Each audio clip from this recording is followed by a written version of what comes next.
Update time. Spring is here and all the foliage is blooming, but right now we've got ourselves a pretty nasty windstorm outside that's giving us a freezing wind chill. Hopefully it doesn't do much damage to the flowers.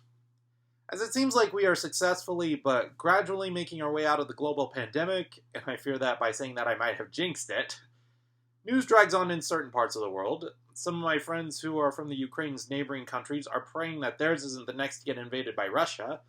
But even in the part of the world where mass genocide isn't something that directly affects our everyday lives, there's still a lot that's been happening.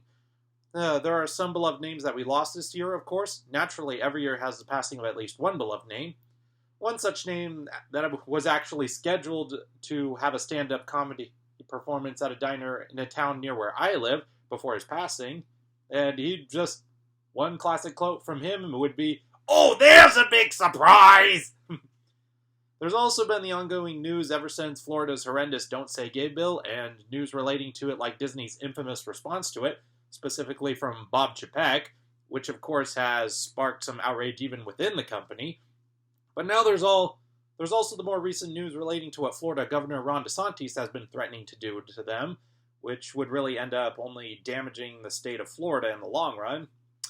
And of course there's a whole fiasco involving Turning Red, which I will share my own thoughts on, don't worry. But first, I just want to share with you how things have been going up on my end. First, I feel the need to bring up why I haven't been posting much on my social media accounts recently. It's largely because I'm still doing work for the website Stories to Grow By.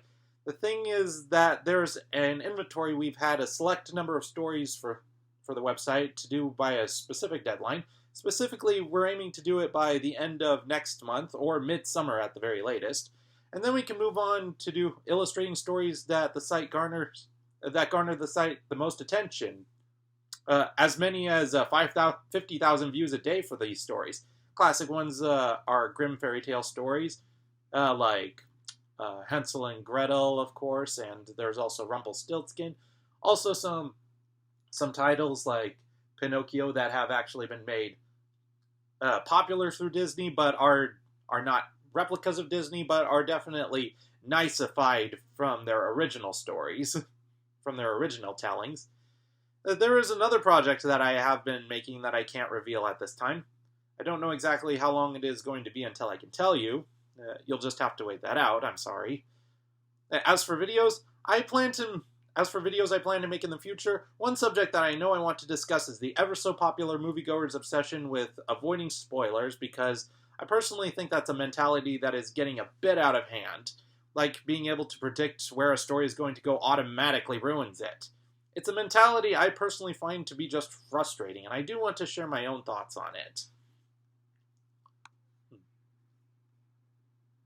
Yeah, the wind's continuing to howl out there. One of the videos I was originally planning to make was related to the subject of certain pieces of media being banned in light of such news as Tennessee School Board banning the graphic novel Mouse, or other states prohibiting school talk about non-whitewashed American history, or other popular titles that people are freaking out over being potentially canceled, like Pepe Le Pew, or certain Dr. Seuss titles that are no longer having new copies published due to containing certain outdated portrayals.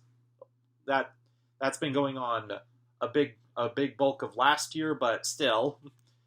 All of these ongoing fiascos about advocating the removal of certain pieces of media because we don't want our children to learn this stuff, while hypocritically trying to make mountains out of molehills when others essentially want to do the same thing, be they related to gun control laws or homophobic, transphobic laws.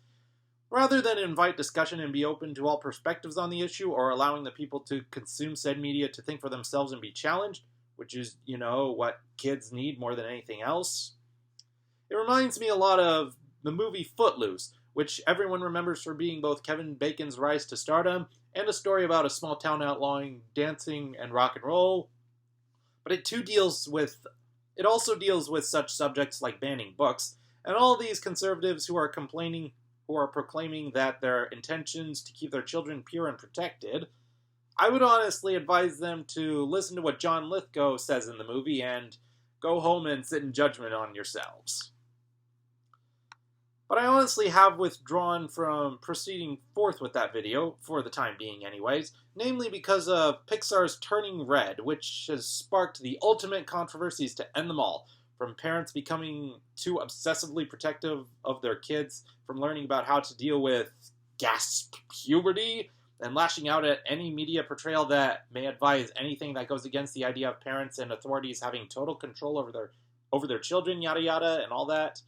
Saying that the movie is a bad influence for advocating child rebellion, which I argue it does not, as is made clear in one scene where May loses control of her red panda form and ends up hurting Tyler, for which her mom gets the blame for Tyler's parents.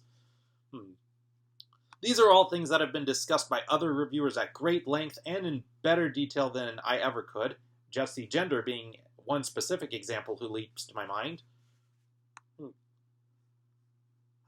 So now that I'm coming back to talking about Turning Red, I would like to share my own... Now I want to share my own thoughts on it and what I thought of it, because it did resonate with me. But alas, even amidst the circles of film nerds, Turning Red has been the subject to wide ranges of discussion and takes like, this is a failed puberty metaphor, or Encanto did the whole generational trauma thing so much better, that I personally find to be utterly ridiculous. And I'm not even going to touch upon the recent hilariosity drama involving what Mr. Enter said about it.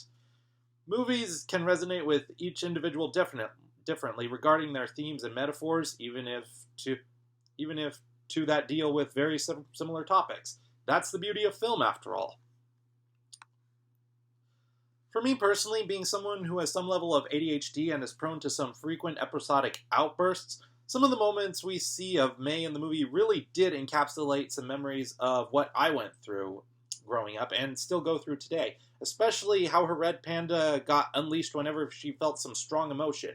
And as her father put it, we are all complicated and messy beings who have personal sides that are sometimes better for us to accept as part of who we are. I mean, why should Inside Out be the only movie that teaches us not to be ashamed to feel certain feelings? I made a video half a year ago explaining why I wouldn't take a cure of autism even if such a thing existed and were available, and seeing May's dad suggest that maybe keeping the red panda is not a bad thing has helped remind me of some of my reasons for that. Another example is that I really connect with the mother-child dynamic. I really saw myself in May's shoes with her constant drive to overachieve, to the chagrin of everyone around her, her devotion to her mom and her personal shame at the fear of losing her approval. And I really like how the movie emphasizes the distinction between a parent's mindset of, I'm supposed to be the most important figure in my child's life, versus my child has no life except for me, simply because I dedicated all of mine to raising them. Now, my mom was not so controlling that she wanted me to keep me under my thumb. In fact, she was my biggest champion, who always pushed me to ensure that I could have the brightest, most optimistic, most fulfilling life that I can doing what I love, more so than other parents I've heard who constantly tell their artistic children to get a real job, you can't make a living at this. And because of all my mom's endless support, I gave her all the devotion I could and hardly ever felt the need to rebel against her. I never cared if others saw me as a mama's boy, because I knew that my mom was the one person whom I could trust to give me unconditional love and support, something that I've always been afraid most other people would never give me. Of course, her pushing me to go the extra mile to be the best version of myself I can be did have the side effect of me being so critical of myself, even to an unhealthy degree, not unlike May. And to this day, some of those personal scars, I should say, have not fully faded. And then when those times eventually came when I did find trust and peace in the presence of others, while closing myself off from my mom when dealing with things I felt I couldn't really share with her, I didn't think that she would really help me through as well as others would, it has often left me feeling confused and in states of personal self-loathing, like my relationship with my mom was being maligned at points. To see this movie get to the point where May and her mom have that ultimate rift where they are fighting each other in the red panda forms, almost like, for me, it was like watching my inner childhood emotions, watching themselves in a boxing arena. That's the best metaphor I can put it.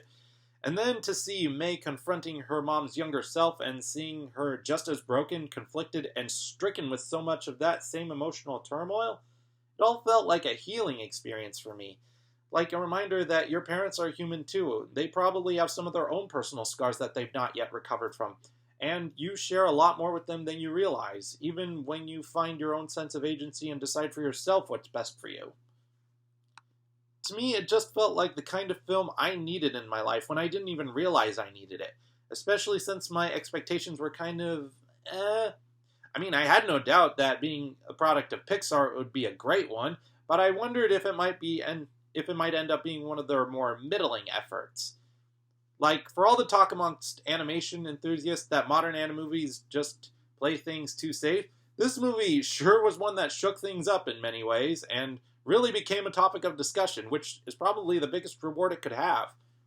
And on a side note, I did see Batman and Sonic the Hedgehog 2 in theaters. Batman very much lived to its hype. Sonic not only did likewise, but also add to it the sequel hook at the end.